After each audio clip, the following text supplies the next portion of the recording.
Welcome, Charles. No need to introduce you. Everybody knows you as a vegetarian man. Thanks. But today you came here as a digital marketer, right? You're going to share your knowledge about digital marketing. And how are you doing? Great. And you? Thanks for inviting me again. It's a pleasure. Always a pleasure.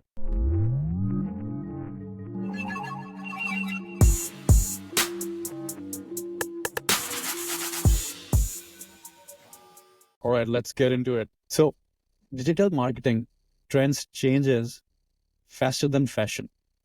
What's the hot new things everyone should be trying in 2024? I do agree with you. It does change super fast from one year to another. I would say the main thing nowadays is AI. It has shown some amazing results in certain fields, in others, not yet. But I think AI is the future. I think everybody agrees with me that AI is the future and is full of potential. So I'd say AI tools like ChatGPT, Google Gemini, and other tools that are showing up at the moment, I'd say just give it a shot because some of them are really useful and game changer. So, yeah, with AI tools like you mentioned, ChatGPT, Gemini, they're becoming smarter day by day. True. So, our marketers should be worried about this, that they can be replaced? At the moment, we are not so worried, but we do worry a little bit. The thing is, it is changing fast. These tools are improving day by day and showing amazing results. However, there's still a huge need for creativity and human interpretation. So at the moment, I would say I'm a bit worried personally, but not so much. But however, I'm more worried than I used to be 3 years ago. 3 years ago, it sounded like we still had like many years ahead of us.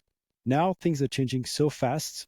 And for instance, the one channel which I believe is evolving faster than others and is going to be very different 5 years from now is SEO, so search engine optimization. In my opinion, it is changing so fast that we're somehow almost losing ground. Like we still manage to get good performances, but it's harder and harder because all the result that Google are going to present is going to present us, they are more and more customized to users. So it's very difficult to show to have a website rank first for a keyword because now there are many different types of internet users, and Google is providing a different answer for everybody. So I would say it calls for more customization, for more specialized answers, and it is very difficult to follow up, to keep up with these AI improvements. So yes, it's changing a lot. Regarding SEO, I'm a bit worried. That's why I'm not focusing so much on SEO anymore. I still have quite a few clients in SEO, but I'm a bit skeptical. So I'm not taking in as many SEO clients as I used to. Now I'm focusing a lot on ads, which I believe is the future. I mean, I believe has a greater potential regarding AI optimizations. However, SEO is still very important. It's my perception. I don't want to put all my eggs in the same basket, so I'm diversifying my services. It's cool. And do you take like ChatGPT's help? Oh yeah, a lot. Every day, every day.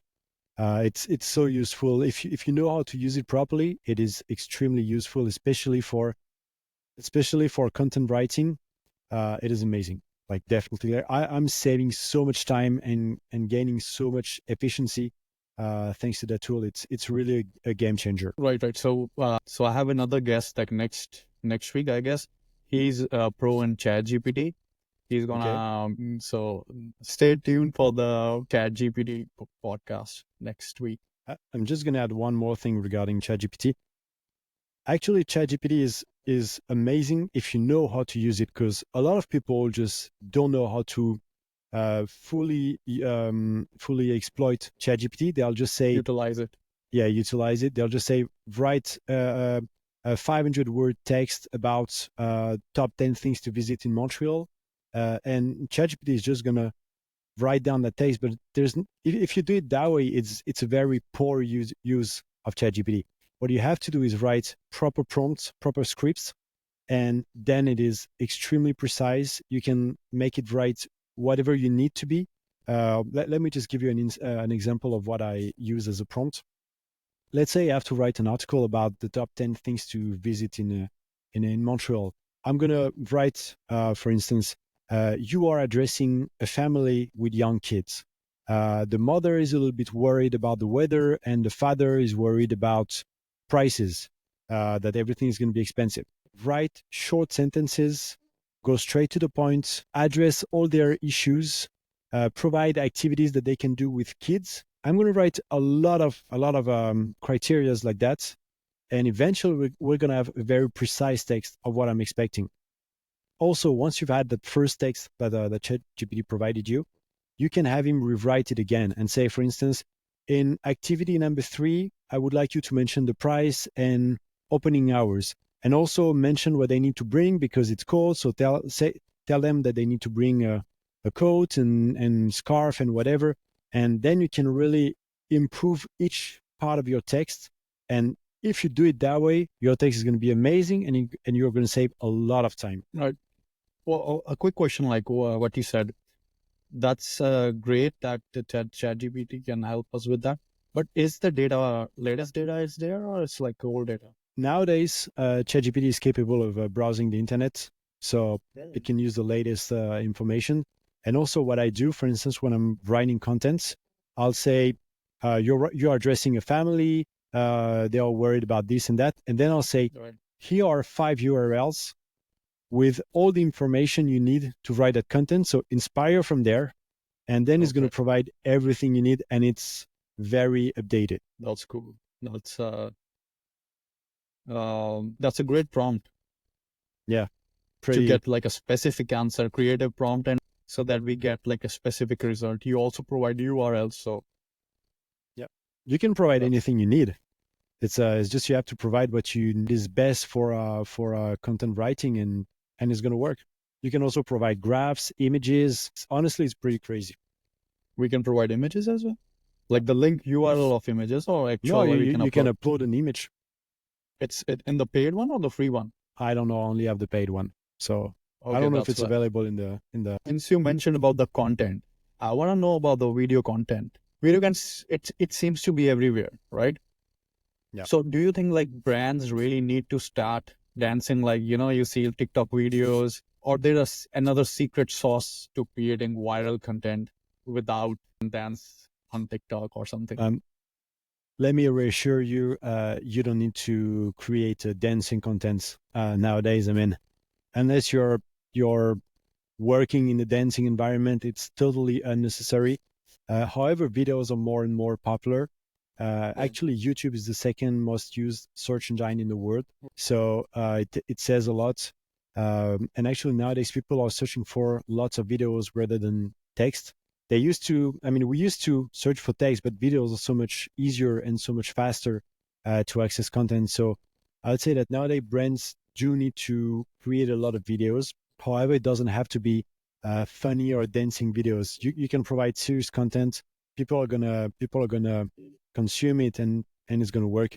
And Google loves videos. It's very good for search engine optimization. So yeah. Or what about the short form content, digital like videos, reels, and TikTok? Are they better than the long format, or the short formats are better than the long form? I wouldn't say one format is better than the other. I would say it only depends on what the content is. If you're providing like very thorough information about how to do something, then obviously a long format is going to be way more appropriated. But if you're creating dancing videos, like you mentioned, then maybe shorts are more appropriated. It only depends on what you're creating. But I wouldn't say there's a difference between both in terms of results. Right. So it depends on your purpose. What is your purpose? Exactly. It's all purpose related. Makes sense. Makes sense. So I see like digital world moves so fast. What's the trick to always stay ahead of it? The way I keep updated with all the new features and all the new improvement for AI tools is first I read the tech news every day, so I know whatever feature they are releasing. I know when it's coming out. I can test it out immediately and see if it's useful or not, and how I can use it to improve my campaigns. Otherwise, I follow, let's put it that way, LinkedIn influencers So people who share content about what they found out, about how they use certain tools, certain features. And I would say it's actually as interesting as tech news, because sometimes you'll figure out things you had no idea about, and it's also very practical information. So that's what I do. But yeah, you also have to test out a lot of features. They release a lot. You have to make your own experiments and figure out which ones work better, which what new features can bring you, and so on. I'd say it's a lot. Also, it's also a lot about test. Right, for sure. Hit and trial. Pretty much. So what do you think? Which one is better one? So there are YouTube Shorts, Instagram Reels, and TikToks. Which one? If I want to choose one, I have limited time, so I want to choose one. Which one should I go for? Um, do you want to choose it for what? For Shorts, like consuming short form. contents or Yeah, creating short form. content for users? So I What is the want like for purpose? it's like short form content. I would say it depends on your audience. If you go on TikTok, you're supposed to have a younger audience, even though nowadays it's changing and the audience is something like from 21 to 35. If you go on Instagram, you may have a slightly older audience, but still you'll get the young ones.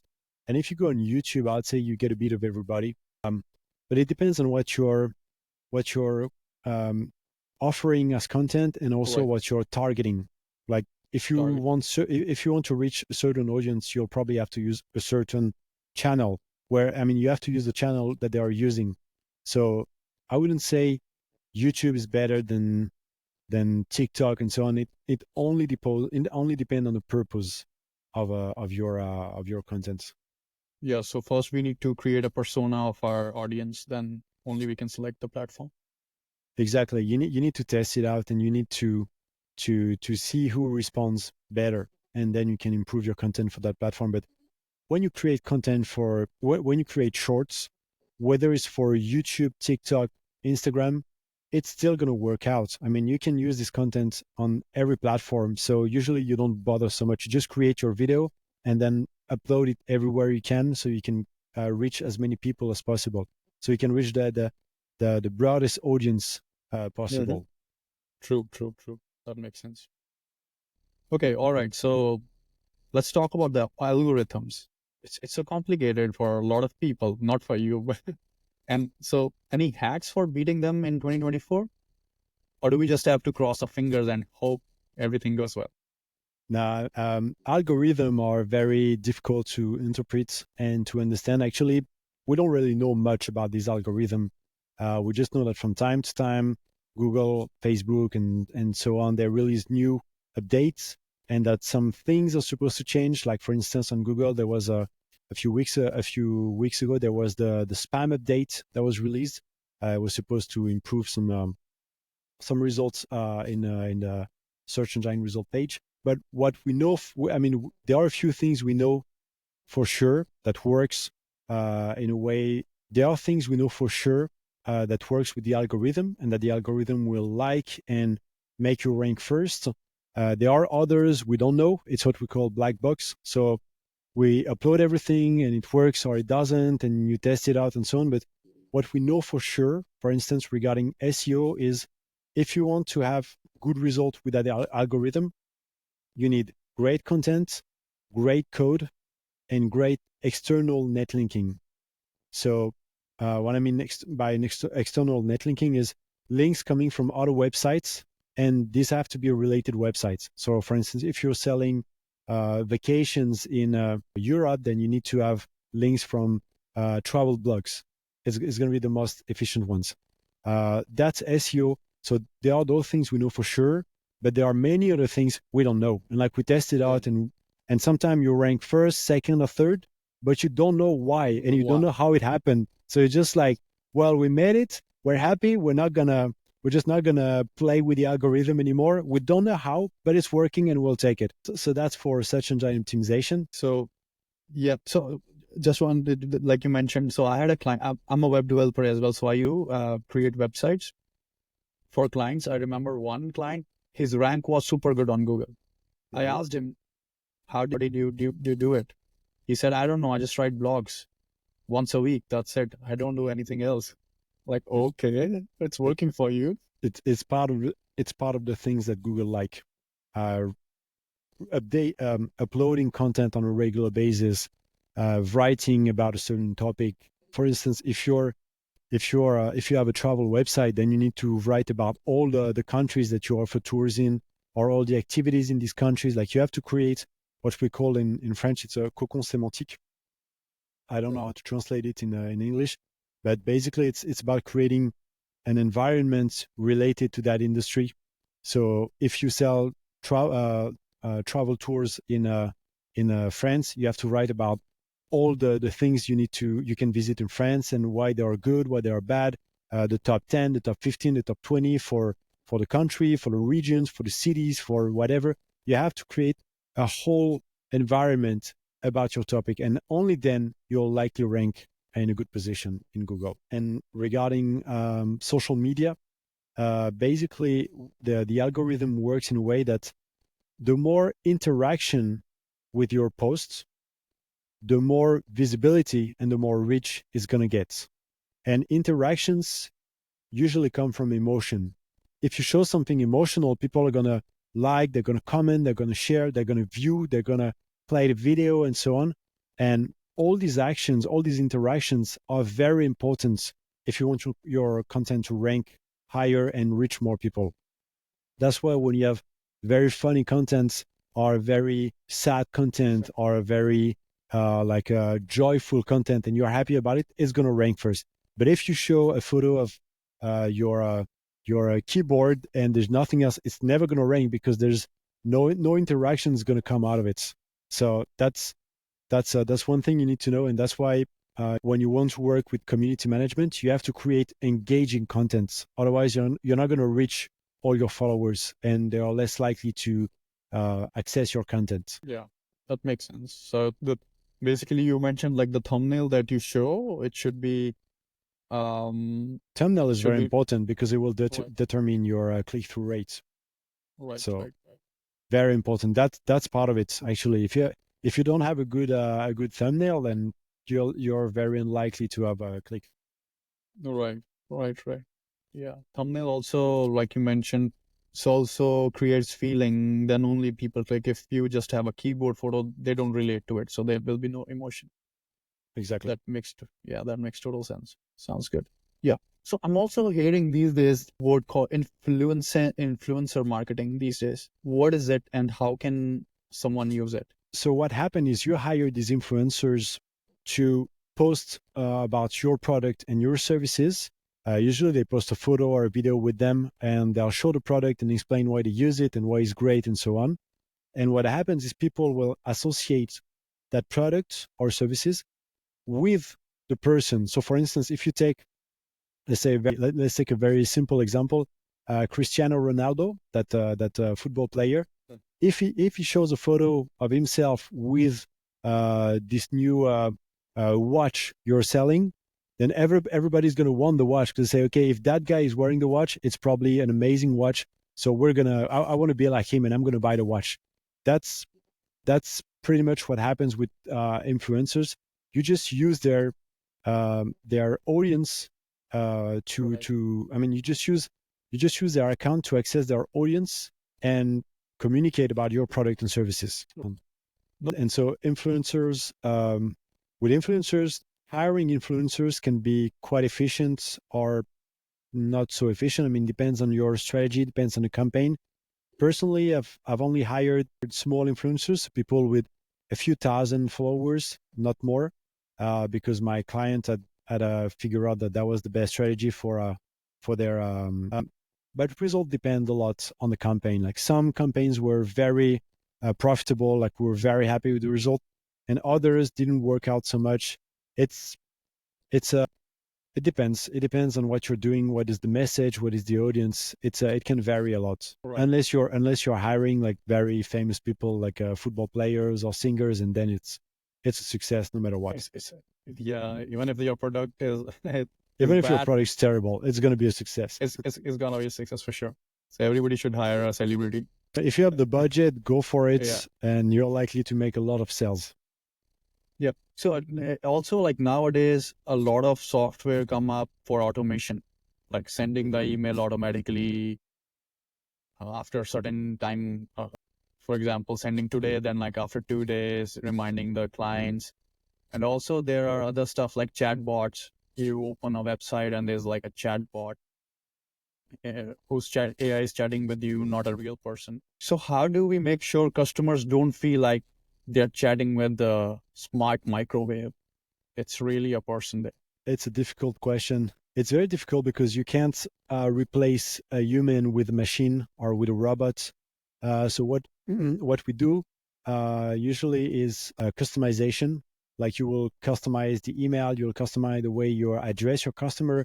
Like instead of saying, "Hi, please find that information," you can create customized emails that start with like, "Hi, first name, please find this information," blah blah blah. So it's a good start. However, it's very difficult not to look like a machine and not to appear as a robot. However, it is very difficult to provide a human answer. And usually in these chatbots, they work until you reach a certain point, and then it's totally lost. So what happens is at that point you start speaking to a human, but otherwise I would say it's a very difficult question because people know it's a robot writing, and when it's not a robot, they'll figure it out too because they'll see that there are different there's a different way of writing, different way of addressing the situation. But I would say in terms of AI, what we use sometime is you can create content for one person or for one group of persons, like some types of some customers, for instance. You can customize it as much as possible with basic things like hi first name. We contact you about your order, name of the product, and so on. And then you can have the AI write very personal content about everything else belong. Then that content is unique. It's written by an AI, but still it's unique, and you're the only one who receive it. So if they do a fine job, that content could make you feel like you're speaking to a human and the rest of the email is normal. But it depends from one AI to another. It depends on it depends on the prompt you provide. But overall, I'd say it's complicated not to appear as a robot if you're a robot. It's even though it's getting better and better every year, it's still difficult. So yeah, okay, let's go to the next one. So nowadays everybody's talking about content marketing. How can brands keep churning out high quality content without feeling like they have joined a content hamster wheel? Even it's not just for brands, even for I feel that as well because I post like 2 shorts every day. So what can brands or like a individual can do to don't feel like a hamster wheel? Another good question. I would say the answer to that is brands should not create content just for creating content. When they create content, they must focus on quality. Because if you just provide quantity, then nobody's going to watch your content. The algorithm's not going to take on it. They're not going to broadcast it. So you'll just have wasted hours of work and resources on nothing. So I would say if you want, I mean, what brands should do is create the highest quality content they can, the highest quality content for their audience, and provide answers and solution or entertainment to the people they are targeting. That's the most important one. Focusing on quality over quantity, because quantity won't take you anywhere. You may produce 20 videos a week. If nobody's watching these videos, then it's a waste of your time. But if you're producing one video per week and the video is amazing, it's funny, it's entertaining, it's taking like you want to watch it again, then you've done the best work, and you'll have much better result with few quality videos than lots of videos that nobody's watching. So I'd say always focus on quality, never quantity. Okay. Okay. Makes sense. Okay. And also sorry, I'm gonna add a bit more content. And also one thing brands can do is work with their audience. There are many brands who just use their audience for creating content. They'll use their customers' content and say they'll contact them, say, can we use it? Usually customers are happy, like, and you give them like a voucher or a free product. And this is probably the most how to say the most Simple realistic people. content, the most simple, the most talking content, because it's not a commercial. It's Correct. people using your product and services. So you can't lie about it. It's the truest content you can have. North Face had done a really amazing job with one influencer who was complaining about her jacket in New Zealand. She was complaining that it wasn't as waterproof as it was supposed to. Right. They saw it, and rather than just like skipping and saying, "Oh, it's just customer complaining," they picked on it and they contacted the influencer, said, "Okay, where are you? We're gonna come to you right now." They came with a helicopter, gave her another jacket. The girl was filming everything. So I don't know if it's a true story or if it's, like Made up. marketing, but Yeah. you can use that content and it's going to give you an amazing commercial and an amazing image to your customers. Like it's entertaining, it's funny. And now I remember North Face, but I've seen many other commercials which I don't remember. Why? Because they had no emotions and they were fake. That one was true. So they did an amazing job, and they probably capitalized a lot on it. And I can I, talk about other brands who've done similar things. It can be so useful. right, right. Yeah, that's inspiring. That gives like creative ideas to people. How can we use it in our benefit? We need to use emotions, like you mentioned. Pretty much. And if you let customers create content and you use that content, then you don't It's have to even better. create anything. It's free. You just take it. That one's buzzing. Let's take it. Let's just give them like a voucher or a promo code, whatever, and we have the best content for free, technically. So Right. That's amazing. And they double their sales, I guess, after that. they probably earned a lot of money. I'm not worried for them. For sure. Nice. So, okay. So, individual, small business or an individual, how do they create a digital marketing plan that actually deliver results without selling their kidney or like, breaking the bank? All right. I would say if you have budget, then you can use all the channels. You Right. can you can afford to make mistake. You can try different things, and see which ones works better. When you don't have cash flow, what I suggest is focus on quality. Test as much as you can for free. Like you don't have to be rich to optimize all that, and simply try to create the most buzzing content you can. For instance, there was a company in France. It's called Michel and Augustin. They are selling bakeries and pastries and biscuits, and they were already quite famous in France, but they became worldwide famous when they tried to sell their product at Starbucks coffees. What they did is Starbucks contacted them and said, "Okay, we like your product. We'd like to meet you guys and see if we could sell it in our cafes." And what they did is, rather than just shipping a bag of their product, rather than shipping a whole bag of their product, they just delivered the product in Seattle at Starbucks headquarters, and they made a whole social thing about it. Like they were recording themselves saying, "Okay, so I'm in the plane. I'm bringing them to Seattle. So we're gonna try to see the director, but we know we don't have an appointment, but still we're gonna try. So here's all we can do, and you guys can support us and post a photo and write the hashtag. I think it was come on Howard, something like that."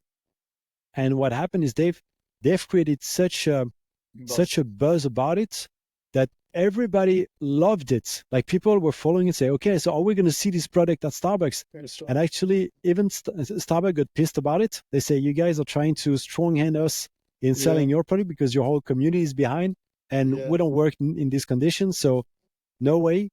And apparently, Starbucks CEO's wife told him, like, "Come on, you have to give them a shot. Like they've done something. It's so amazing what they've done." And eventually, it worked. I don't know if they're still selling this product at Starbucks, but they I think they won a test in a few shops, and that was just amazing. They've created a lot of content. It was very cheap. They only had to pay for plane tickets to Seattle, and also everybody loved it and everybody followed them. And I remember I was following it. I'm like, that's insane! Like what they have accomplished in so little time. I'm gonna try their product, and I'd never tried their product before. And these kind of actions can be extremely profitable, can be very inexpensive, and the results are simply amazing. They've, I guess, for that whole trip, they've spent maybe like 10,000 euros. Worst case scenario, like the plane tickets, the biscuits, maybe 2 or 3 hotel rooms, and look at what they have achieved. So Amazing. you don't have to be big. You don't have to have a lot of cash flow um, to succeed in web marketing. You have to be smart, and you have to create a buzz one way or another, a positive Okay. buzz, a positive buzz. Because if you create a negative one, it's not going to help you out. I think this is the best story I heard about taking the leverage today. Yeah, they took the leverage by, bringing their community inside so that it took pressure on the Starbucks CEO. And eventually his wife loved it and she wanted to give them a chance. You know what? I saw today something on Instagram. There was a guy in 1960s, I guess, something like it's an old story. It's a negative, like you mentioned, like positive buzz and negative buzz. He created a negative buzz at that time, but he was a super marketer. You know what he sold? He sold dryer, solar dryers, $50 each. So he printed that in the magazine, and a lot of people bought that. Okay, solar dryers for your clothes, only for $50. And when people received the package, it was just wire. Like we put clothes on the wire outside for drying the clothes. And he says, well, yeah. When people complained about it, he said, yeah, it's using solar, it's using sun to dry. So that's. But he sold a lot of them. That was smart communication. That was smart marketing for sure, but it was not a positive one. Well, at least he made a lot of noise, but yeah, it's going to be harder to sell other product because now he has a bad reputation. Yeah. But there are many companies have done amazing work like that, and just playing on people's emotion. Usually, it's all about humor. For instance, in France, we had that water commercial company. Sorry, we had that water production company. They were selling bottles. It's called Evian, and what they did is they made a video footage of babies like dancing and singing "We Will Rock You," and it was super fun. Like you see the babies, and it's not real babies. I mean, it's kind of real babies, but computer helped to help doing a lot of things. And you see the babies dancing and jumping, and the commercial was so so emotional. Like you see it, you can't help yourself from smiling because it's amazing. And they had huge result. They had amazing result in sales, and everybody remembers that brand now.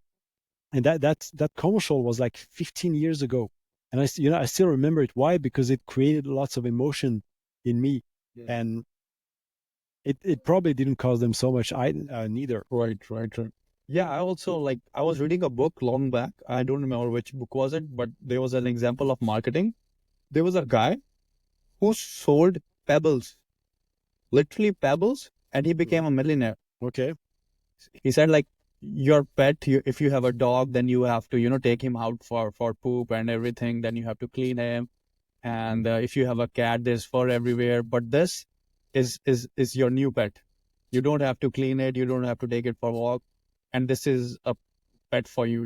It doesn't create any problem. The way he wrote it down, he sold millions of those stones and he became a millionaire. I don't remember what exactly he wrote down, like the words he used, but for sure it hit the emotions of people. That's why he sold millions of them. Smart. Yeah. And he got that idea. He didn't had any money. He was walking by a beach and he saw a pebble and he picked up and I can sell that. That's also a good example of marketing. Okay.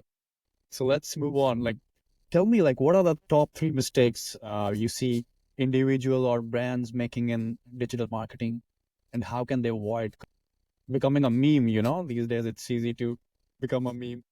The top 3 mistakes I see nowadays, I would say, are first of all, not take web marketing seriously. Many companies still think that companies still haven't invested enough in web marketing, like invested in their website, in their campaigns, in their ads, in their community management. And it's pretty terrible because things have changed. Like nowadays, e-commerce has become such a big thing that people don't even walk into stores anymore. I mean, I'm exaggerating it, but like if you look at people's most main purchases, many of them just buy everything online except for food and this kind of thing. Like if you want to buy a T-shirt today, like many people just buy it on Amazon or any other website. So I would say not take web marketing seriously and underestimate the impact it has today in nowadays society. And usually when I work with big corporations, like big brand, like famous brands, often like their website is poorly optimized. Their campaigns are not really optimized either. And it's always very surprising to see that these brands just rest on their notoriety and past success rather than investing in their future. And for instance, Toys R Us, which is a toy company, which was a toy company, they totally failed at pivoting towards e-commerce. I think it was like 10, 15 years ago, and eventually it got them bankrupt because they for e-commerce they just said, oh, we'll sell on Amazon. Yeah, but Amazon takes like 15-20% of each sale. So if you're selling through Amazon, you're losing 15% on each item you're selling. Especially when you're an established brand, then you have should have like your own e-commerce website. It's an established brand, right? Exactly. And also, if you sell from your website, you're probably earning. If you sell from your own website, you're probably being more profitable than selling through a store because you don't have to pay for that store. You don't have to pay for the people in the store, for the rent, for the insurance, for like the warehouse, everything else. So I would say one huge mistake is they don't take web marketing seriously enough, and they still think things are going to work the old way. But COVID has just made everything go much faster regarding web marketing. And nowadays, like everybody's selling on the internet. So that's the first mistake.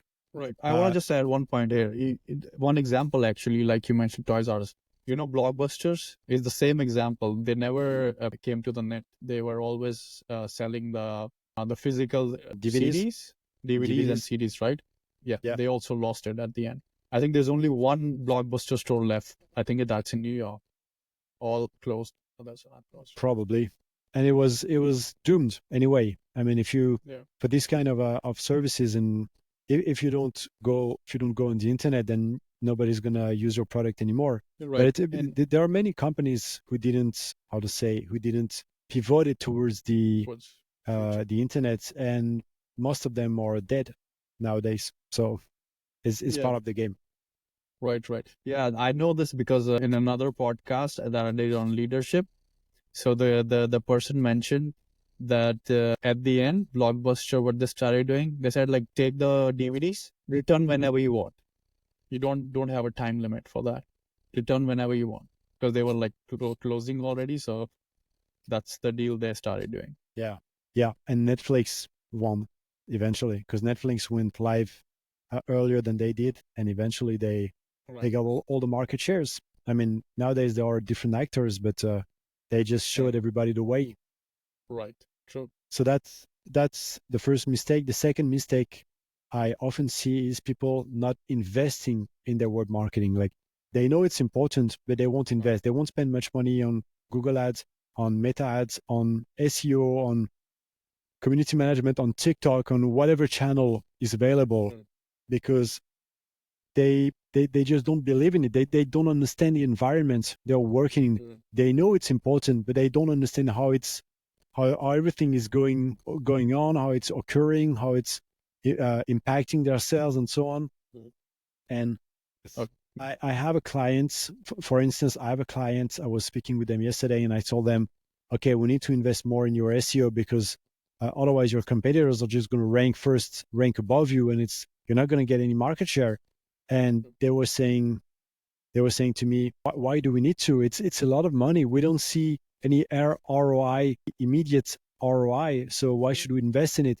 And I told him because it's a long-term investment. Like you will see your profit will come back next year. But if you don't do it, you're not going to have any profit next year. And many brands just don't understand how it works. They don't understand the impact, and they just don't want to invest anything in it because they still have that very short-term vision that if I spend $1 today, I need $5 tomorrow.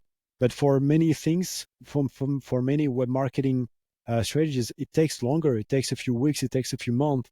And if they don't see result immediately, they'll just say, okay, we shut down everything. It's not working.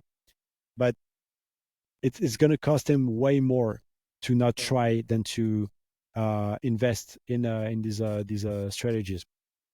So Right.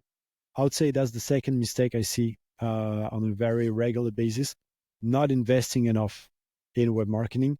And the third one is not investing in a good consultant.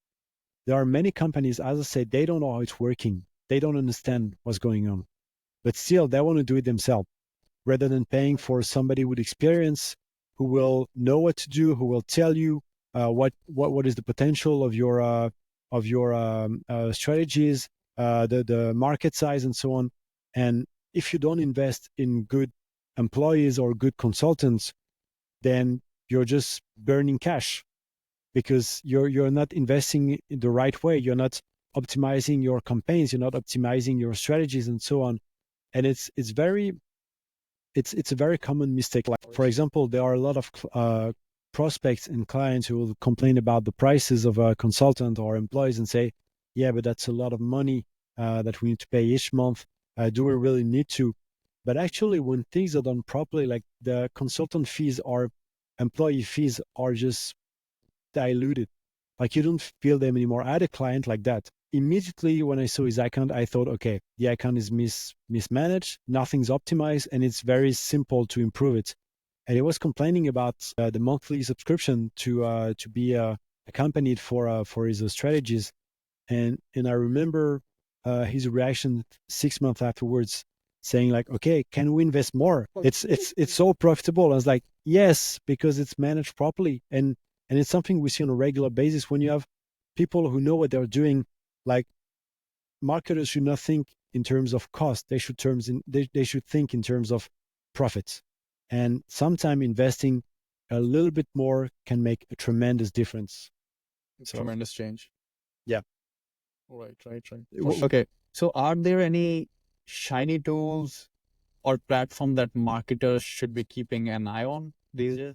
There is, I'll say the main the main ones are Google Ads and Meta Ads because the algorithm they are developing is getting more and more efficient and pretty crazy actually, because it's working so well. It's not perfect. There are still many flaws, but it's more and more efficient each year, and you can do so much more than we used to be able to. Otherwise, the main tool I do recommend to follow is ChatGPT. When you know how to use it, it can be a game changer.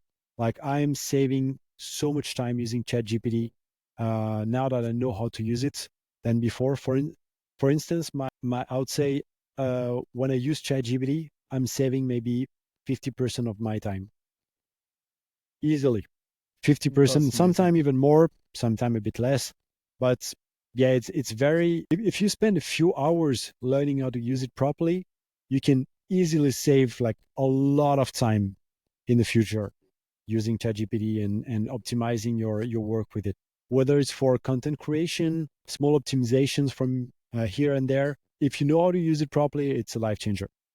Mhm. Yeah, that's amazing. Yeah, that's a good point. I'll give you a personal example. A few months ago, I was working with a company selling almond milks, nuts milk, and this kind of products, and I was supposed to write ads selling the advantages of this milk, and I had no idea.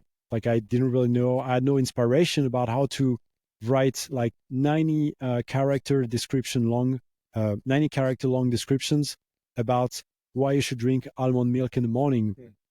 And I just asked ChatGPT what were the the the advantages of such product, the benefits, and it just provided me like so many descriptions that were perfect. I just had to copy paste them, and I thought, okay, I was expecting to work 3 hours in that project, and in 30 minutes it was done because ChatGPT had all the research. It had written all the arguments, and it was already perfect. Like it was below 90 characters long. So I just had to pick the ones I liked. I showed the client. The client was happy. I said, okay, let's go live.